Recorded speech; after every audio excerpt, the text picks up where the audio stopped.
ఈరోజు రాష్ట్రంలో సుపరిపాలన కొనసాగుతూ ఉంటే కూటమి ప్రభుత్వం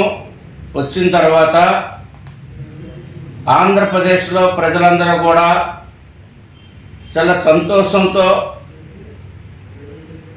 ప్రశాంతమైనటువంటి వాతావరణంలో ప్రజలందరూ కూడా స్వేచ్ఛగా జీవిస్తున్నటువంటి తరుణంలో ఈ రాష్ట్రంలో పరిపాలన కొనసాగకూడదన్నటువంటి ఒక లక్ష్యం పెట్టుకొని వైఎస్ఆర్సీపీ పార్టీ జగన్మోహన్ రెడ్డి గారి యొక్క డైరెక్షన్లో రాష్ట్రంలో ఎక్కడా కూడా పరిపాలన సక్రమంగా సాగకూడదు, అల్లకుల్లాలు జరగాలి, ప్రశాంతమైనటువంటి పరిపాలన అడ్మినిస్ట్రేషన్ ప్రజలకు అందకూడదు అనేటువంటి ఆలోచనతోనే ఈరోజున రాష్ట్రంలో వైఎస్ఆర్ పార్టీ అనేకమైనటువంటి ఆరోపణలు చేస్తూ, గుడ్డు ఆరోపణలు చేస్తూ, ఒకవైపున 16,000 మందికి ఉపాధ్యాయులుగా పోస్టింగ్ ఇచ్చి వాళ్ళు ఉద్యోగాలు చేసుకుంటూ ఉంటే, అదేవిధంగా ఈ రోజున అన్ని రంగాల్లో అభివృద్ధి సాధిస్తూ ఉంటే, ఒకవైపున నూతన ఇండస్ట్రీ వస్తూ ఉంటే, ఉద్యోగ అవకాశాలు వస్తూ ఉంటే, ప్రజలకి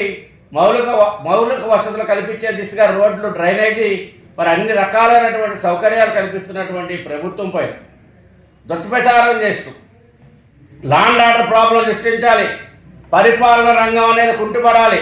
ప్రజలకు ఎక్కడా కూడా సౌకర్యం కలగకూడదు, ప్రజలకు ఎక్కడా కూడా అభివృద్ధి సంక్షేమ ఫలాలు అందకూడదు, ఈ యొక్క ప్రభుత్వాన్ని డిస్టర్బ్ చేయాలి,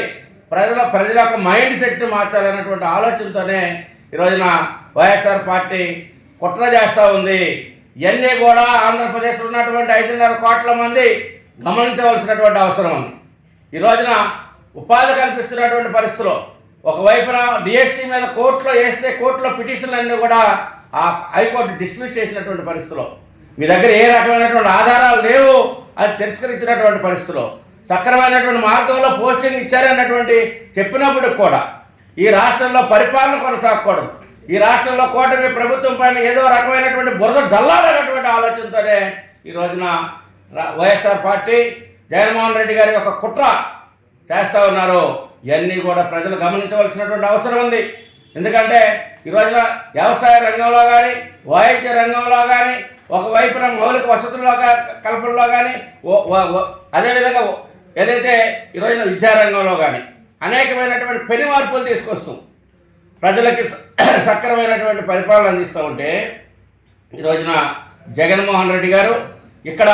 పరిపాలన కుంటుపడాలి, పరిపాలన జరగకూడదు, అన్ని రకాలైనటువంటి ప్రశాంతమైనటువంటి వాతావరణంలో ఆంధ్రప్రదేశ్ ప్రజలు కానీ పరిపాలన కానీ ఉండకూడదు అన్నటువంటి లక్ష్యంతో ఈరోజు చేస్తూ ఉంది. ఇప్పటికైనా తస్మా జాగ్రత్త, ప్రజలందరూ కూడా ఆలోచన చేయండి. వైఎస్ఆర్ పార్టీని ఇప్పుడు హెచ్చరిస్తూ ఉన్నాం, ఇప్పటికైనా మీ ఒక వంకర బుద్ధిని మార్చుకోకపోతే ప్రజల రేపొద్దున 11కి ఒక సీట్ ఇచ్చే పరిస్థితి వస్తుందని చెప్పేసి హెచ్చరిస్తున్నాం. ఇప్పటికైనా మీ ఒక విధానాలు మార్చుకోవాలని చెప్పేసి వైఎస్ఆర్ పార్టీని తీవ్రంగా హెచ్చరిస్తాం.